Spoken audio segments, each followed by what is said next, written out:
Now, there's something we need to understand about these political games played by regimes of confusing the public, of taking the public's attention away from something they want to do. We really need to understand how it works. And the first thing that we must take very careful note of, and this is very important, is the fact that diverting attention successfully must also involve something else called changing the narrative. Now, in all these theories being thrown around, nobody has talked about changing the narrative. Let me just give you a quick example so that we're on the same page. During the 2017 presidential election campaigns, Uhuru Kenyatta's campaign team, very smart guys, changed the narrative to their favor. Now, let me very quickly remind you of the circumstances then. It was very clear that Raila Odinga had picked up a lot of support countrywide. It was also clear that there was a very high likelihood of a protest vote against the Jubilee government. Okay? People were not happy. And some analysts were predicting that what happened in 2007, the very massive protest vote against Mwai Kibaki, would happen again, but this time round against Uhuru Kenyatta. And so the narrative was Uhuru Kenyatta versus Raila Amolo Odinga. Who is best suited to be president? Who deserves to be elected president? Uhuru Kenyatta's team changed that narrative to, wait for this one, they changed it to, in case Raila Odinga is elected, Kenya is finished because of 1, 2, 3. In case Raila Amolo Odinga is elected, the House of Mumbi, the Agikuyu, are finished. In retrospect, this was pure genius. Because if you want to convince a human being, the most effective way of doing it is to use the emotion of fear. Create fear. And you can convince a human being, you can convince the masses to do anything you want them to do, as long as they understand that what you want them to do will make that fearful scenario go away. And it worked like a charm. And very importantly, it got the House of Mumbi out there to vote. They made sure they voted almost to a man and a woman. Kumira was very effective. Okay? Now, fast forward to the present. Last time I checked, the ongoing narrative that we have a very corrupt, evil regime in power and we don't trust them to do anything, that has not changed. Okay? That is still the narrative. Nobody has changed it. So, explain to me, how can you divert people's attention? Or rather, how has people's attention been diverted? And where has it been diverted to? Because arrest the young man, Morara Kebaso, it will still not change the narrative of mistrust amongst Kenyans. And therefore Kenyans are still very alert to what is happening. With all the other critical issues which are going down now. And of course somebody forgot to mention that the way you keep a narrative alive and fresh on the minds of the people is with new developments, new utterances by politicians, etc., etc. And those are still coming out thick and fast over this Adani issue and even over the new health system and so on and so forth. So, tell me, how has the attention of the country been diverted? I'm sorry, I don't see how. And so if you're still with me, let us now focus on this Morara Kebaso manenos and try and find out what really went down. Now, it is possible for people to make mistakes.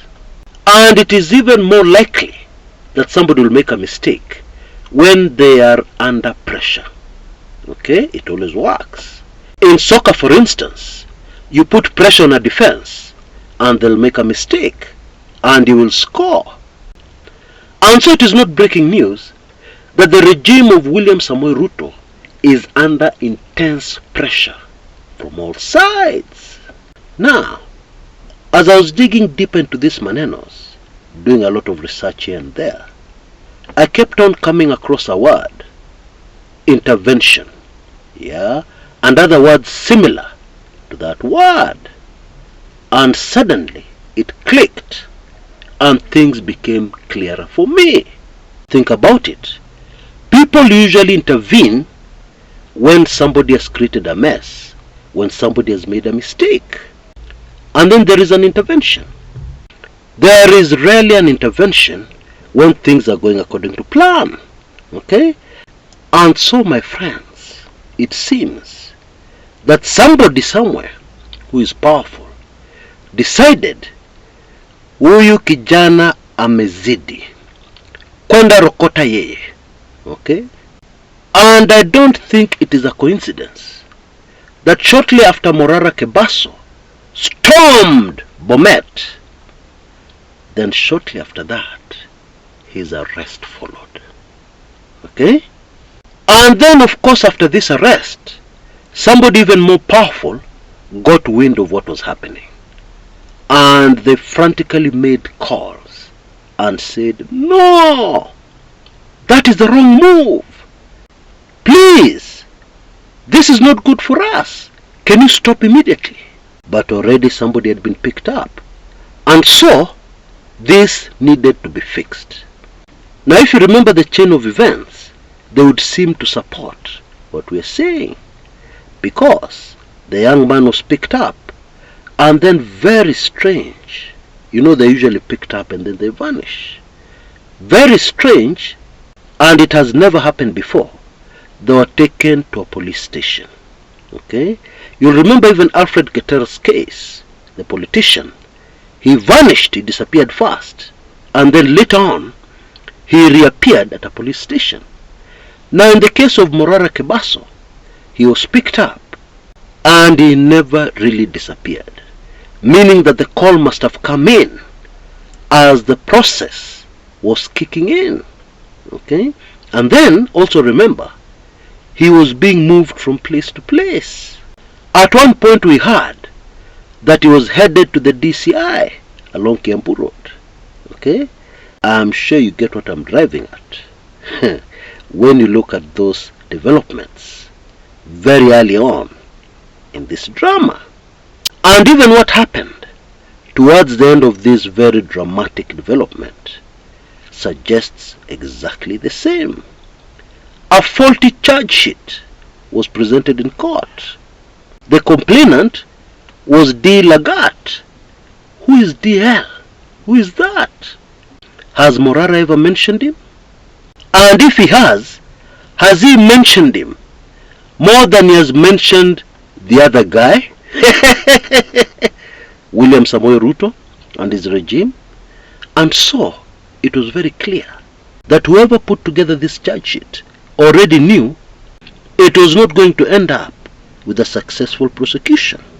In many ways, it was a way out. It was a way out of a problem.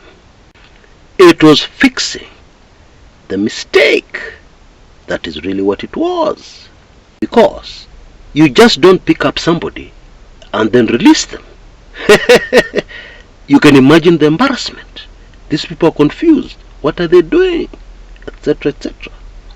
And so now, I believe, it becomes very clear what happened here. Okay? And very, very scary. It confirms once again that here we are dealing with a government that does not have any policies. We are dealing with a government that acts on impulse. We're dealing with a government that has powerful people, a few powerful people here and there, who are doing their own things, so that the left hand does not even know what the right hand is doing. But they're on the same body. They're on the same side. That is exactly what is happening here.